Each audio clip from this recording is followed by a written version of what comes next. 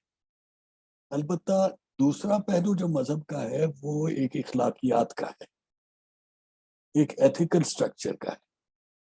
اور ethical structure کے جو ہے معیار پہ بدھزم بھی پورا اترتا ہے, جینزم بھی پورا اترتا ہے, کنفیوشس کی سوچ بھی پوری اترتی ہے, ٹاؤ کی بھی. ان چاروں کے پاس اس طرح کا الہی تصور نہیں ہے. تو میں نے ان کو فہرست میں شامل کر لیا ہے, مگر میں بضد نہیں ہوں کہ آپ ان کو مذہب کا درجہ دیں. اگر آپ ان کو فلسفے یا نظریے کا نام دیتے ہیں تو مجھے کوئی اعتراض نہیں.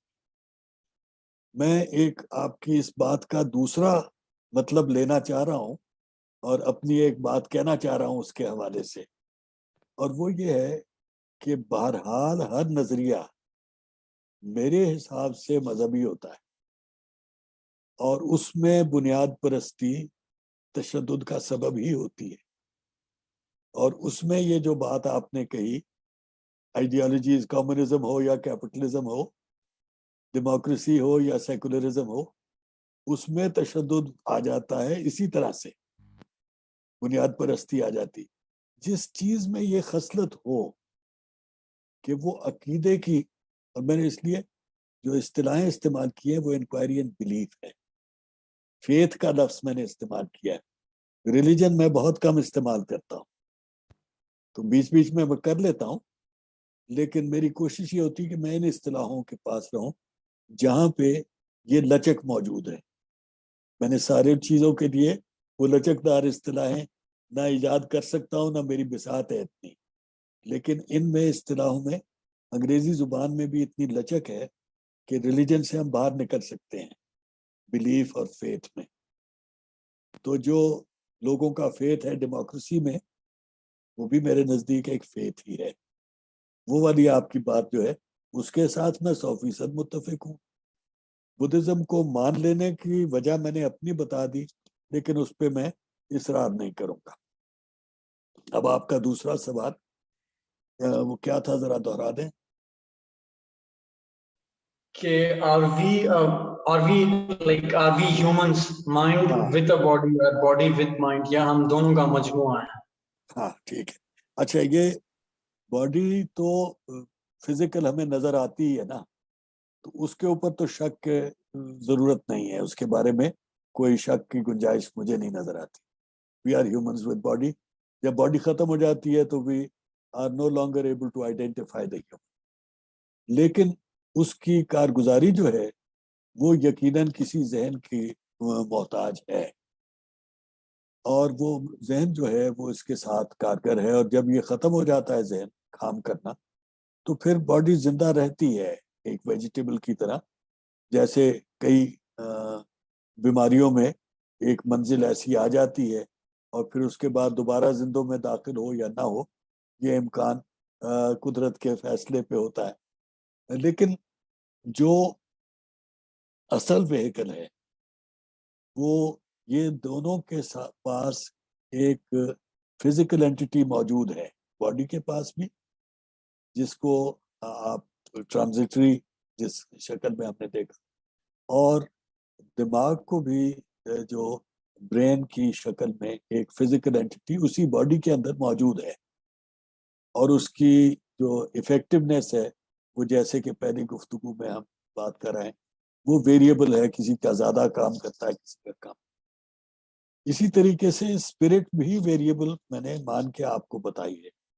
لیکن میری رائے میں اسپرٹ اور سول کا ماننا ہے ہی اس وجہ سے کیونکہ باڈی اور مائنڈ دونوں کے ناکارہ ہونے یا عارضی طور پہ معطل ہونے یا مستقل معطل ہونے کے عمل میں جس چیز کا غیر حاضر ہونا محسوس ہوتا ہے وہ ایک روح ہے یا ایک ایسے اندر خاصیت ہے جو کہ قدر مشترک کے طور پہ ہماری اسپرٹ میں اوپر نیچے، اور وہی میں نے اسی لیے آپ کو بتایا اس میں بڑھاپا اور جوانی اس طرح سے نہیں ہے. آپ نے یہ محاورہ وہ دل والوں نے کئی مرتبہ استعمال آپ کے سامنے کیا ہوگا کہ دل جوان چاہیے. اس کے روڈ فارمز بھی ہیں، ان کا کسی اور وقت پہ اٹھا رکھیں گے بیان. تو وہ جو دل کے جذبے کی کیفیت ہے اس کے اتار چڑھاؤ چونکہ مومنٹ ٹو مومنٹ ہیں، تو میں اس کو مرکزی چیز سمجھتا ہوں، نہ ذہن کو اور نہ جسم کو. اور ان دونوں کو چلانے میں اصل میں زور اسی کا مانتا ہوں. Thank you. شکریہ سر. بہت شکریہ. سر میں ایک بات کہنا چاہوں گی. سر یہ آپ کی سلائیڈ ہے common human heritage and issues. You start with the knowledge of nature and you end up war, peace and management of cultural encounters. Yeah. جی سر یہ جو ابھی بات ہوئی ہے تو سر یہ سمجھ مجھے یہ آ رہا ہے کہ یہ ساری ایک ایکالوجی ہی ہے. نیچر سے جب آپ شروع ہوتے ہیں سوسائٹی، اسٹیٹ، کلچر، فلسفی اینڈ دین ایڈوانس میں یہ وار اینڈ پیس پہ آ جائے، تو یہ ساری سر آپ نے اس کو سم اپ کر دیا ہے ایکالوجی پہ. بس مجھے یہ سمجھ آیا. ایکالوجی تھینک پہ یو سر. جی نہیں ایکالوجی پہ نہیں. اس طرح ایکالوجی یعنی وہ فزیکل انوائرمنٹ تک محدود ہے. اگر آپ انوائرمنٹ کی اصطلاح استعمال کر لیں تو پھر دونوں پہلو آ جائیں گے جو میرے لیے اہم ہیں، یعنی ہیومن اینڈ فزیکل انوائرمنٹ. اور ہیومن انوائرمنٹ کا جو علیحدہ رخ ہے وہ یہی کانشیسنیس جو اس کی ہے، جو اس کی یہ والے پہلو ہیں جن کو ابھی ہم نے محسن صاحب کے سوال کے حوالے سے ڈسکس کیا یا جو فراز صاحب کے حوالے سے بات ہوئی تو یا آپ ہی کے اپنے سوال کے حوالے سے، تو وہ اس میں جو انسان کا شعور ہے اصل چیز وہ چیز ہے جو رسپونڈ کرتی ہے دونوں طرح کی انوائرمنٹ کے ساتھ. اور یہ اس کے رسپانسز کی مختلف قسمیں ہیں جو میں نے یہاں پہ آپ کو گنائی ہیں.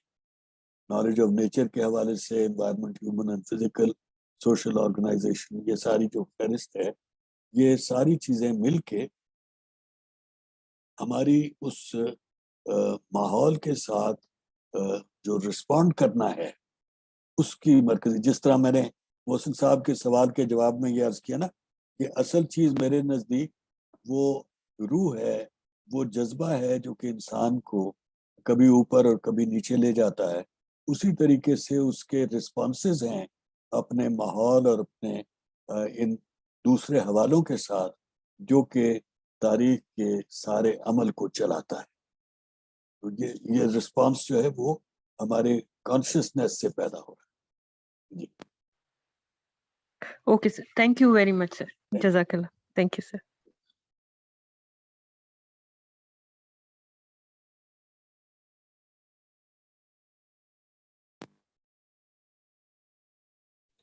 اوکے، کسی اور کا کوئی کوشچن ہے؟ If no, so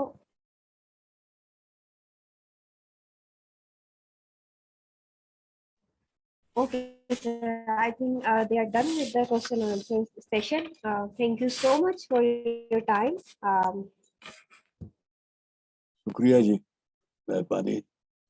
اور پھر اگلے ہفتے انشاءاللہ. We'll see you next week. Yeah, sure. We'll see you next week. اللہ حافظ سر. اللہ حافظ جی. اللہ حافظ.